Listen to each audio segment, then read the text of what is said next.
On poursuit ce Lex Inside, on va parler des addictions sur le lieu de travail avec mon invité Louise Penny, avocate associée au sein du cabinet Voltaire Avocat.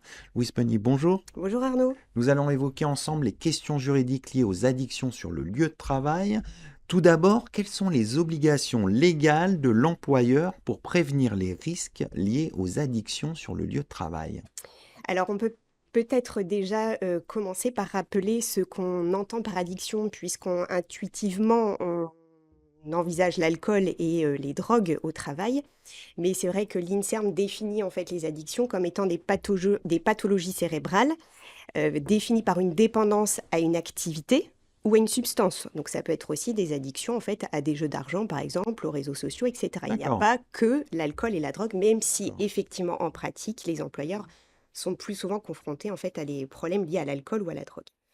Alors, ce qu'il faut également rappeler, c'est que la loi impose à l'employeur une obligation de sécurité. C'est dans le Code du travail. L'employeur doit assurer la sécurité de ses salariés et protéger leur santé physique et mentale. C'est une obligation générale.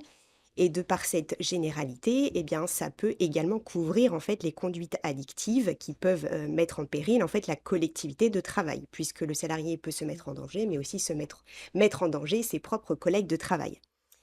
À côté de cette obligation générale de sécurité, l'employeur a une autre obligation, c'est l'établissement de ce que l'on appelle le DUERP, donc le document unique d'évaluation des risques professionnels. De quoi s'agit-il? L'employeur doit recenser en fait tous les risques qui sont liés à son activité et on a parfois des facteurs de vulnérabilité qui favorisent en fait sur le lieu de travail des conduites addictives. Alors, quelles sont-elles ces situations? Ça peut être des situations de travail isolé, le travail de nuit, des horaires atypiques. Ça peut être également, le travail dans des conditions climatiques, relativement, éprouvantes et donc, ces facteurs de risque peuvent en fait générer des conduites addictives et si au travers de cette analyse, l'employeur effectivement recense des facteurs de vulnérabilité qui peuvent, faire émerger des conduites addictives, il doit consigner ces risques dans ce document unique d'évaluation des risques D'accord. et y associer en fait des mesures de prévention, appropriées, adoptées, pertinentes. Ensuite, c'est le règlement intérieur qui est primordial en la matière. L'entreprise de plus de 50 salariés doit établir un règlement intérieur et sur, en fait, la problématique de l'alcool, le code du travail est alors peut-être un peu, contradictoire si je puis dire. Pourquoi? C'est que d'un côté, il nous dit qu'il est interdit de laisser rentrer sur les lieux de travail et de laisser séjourner sur le lieu de travail des personnes en état d'ivresse. Mais vous avez un autre article qui vous dit, qu'aucune autre boisson alcoolisée autre que, vin, bière, cidre et poirée, c'est toujours le poiré, le fameux poiré dans le code du travail, eh bien ces boissons-là sont autorisées en fait sur le lieu de travail. D'accord. Et cet article vous dit également que si en fait la consommation d'alcool peut compromettre la santé et la sécurité des salariés sur le lieu de travail, alors l'employeur doit prendre des mesures dans le règlement intérieur qui peuvent aller jusqu'à une interdiction totale d'alcool, mais il faut que ces mesures dans le règlement intérieur soient proportionnées en fait, au but recherché. Donc ce qui veut dire que l'employeur doit recenser tous les postes à risque. Donc on envisage notamment les salariés qui conduisent des engins, Bien sûr. qui travaillent en hauteur, qui conduisent des véhicules et tous ces postes qui nécessitent un haut degré de vigilance, eh bien pour ces postes, l'employeur a tout intérêt à prévoir une clause zéro tolérance alcool dans son règlement intérieur. D'accord. Bah, justement, on va évoquer la question de la responsabilité de l'employeur en cas d'accident du travail, hein. Ça peut être le cas pour les postes que vous venez d'évoquer. Quelle est la portée de la responsabilité civile et pénale de l'employeur en cas d'accident du travail impliquant un salarié en situation d'addiction?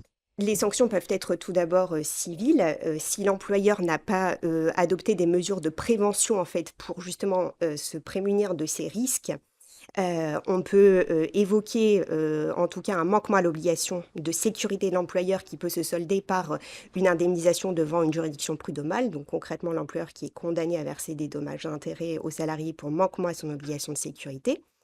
Le salarié, ayant été victime d'un accident du travail, il peut faire reconnaître la faute inexcusable de son employeur. Donc la faute inexcusable, c'est l'employeur qui savait que le salarié était exposé à un danger, pour faire simple, et qui n'a pris aucune mesure pour préserver son salarié du danger. D'accord. Et dans ce cas-là, les conséquences en fait pour le salarié, c'est qu'on a une majoration maximale de sa rente et une indemnisation complémentaire. Donc en général, il y a une expertise où l'expert va venir définir les préjudices.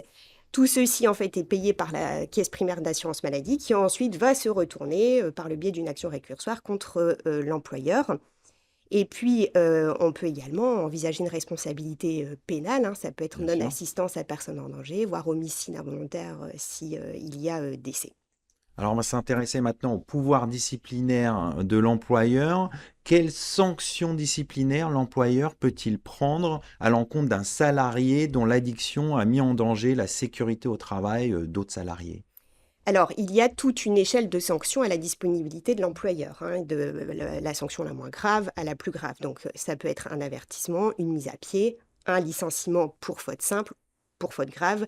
La faute lourde, on l'exclut puisqu'elle nécessite l'intention de nuire à son employeur. Donc, on ne On retiendra l'écarte. pas. Voilà. Et donc là, tout dépend. C'est-à-dire que le seul fait, par exemple, d'être sur le lieu de travail sous l'emprise de l'alcool ou d'un produit stupéfiant en soi ne caractérise pas nécessairement une faute grave. C'est-à-dire que quand on regarde la jurisprudence, eh bien, on s'aperçoit que les juges vont prendre en compte différents paramètres. Est-ce que c'est un comportement qui s'est réitéré?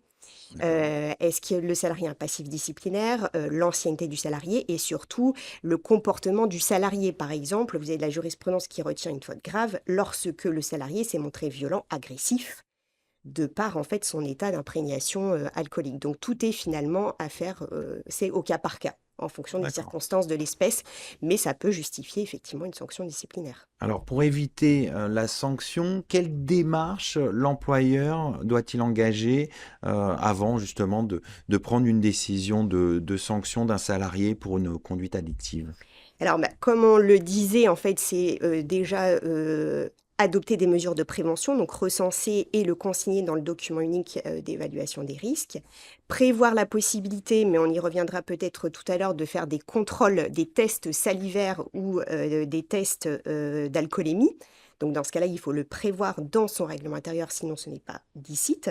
Et puis, l'employeur peut aussi se faire aider par des organismes extérieurs. On pense notamment aux services de santé en fait, au travail qui ont en fait un rôle de conseil hein, auprès des employeurs, des travailleurs, etc., pour justement les conseiller sur les mesures de prévention. Il y a également le médecin du travail. Donc, on a également tout un panel en fait, d'organismes extérieurs et puis également les représentants du personnel Bien sûr. puisque le comité social économique participe aussi à l'analyse en fait des risques professionnels et il est consulté sur le règlement intérieur et sur le document unique d'évaluation des risques. On va s'intéresser au contrôle d'alcoolémie, aux tests de dépistage. Dans quelles conditions l'employeur peut-il exercer ces contrôles d'alcoolémie, ces tests de dépistage? Alors, dans le règlement intérieur, tout d'abord, il faut lister les postes qui nécessitent un haut degré de vigilance. Donc, ce recensement peut se faire utilement justement avec les représentants du personnel. Donc, en général, on va trouver, c'est ce que je disais, le travail en hauteur, conduite de véhicule, conduite d'engin, etc. Ensuite, on va définir les conditions dans lesquelles ce test est possible. Est-ce qu'on fait du contrôle inopiné? Alors, il ne faut pas le faire tous les jours, bien Bien évidemment. sûr. Et est-ce qu'on le fait, ou alors est-ce qu'on le fait lorsque manifestement un salarié montre des signes d'ébriété? Les deux sont possibles, hein. On peut prévoir dans D'accord. le règlement intérieur et du contrôle inopiné et du contrôle sur présomption d'état d'ébriété. Et ensuite, il faut assortir ce contrôle de garantie.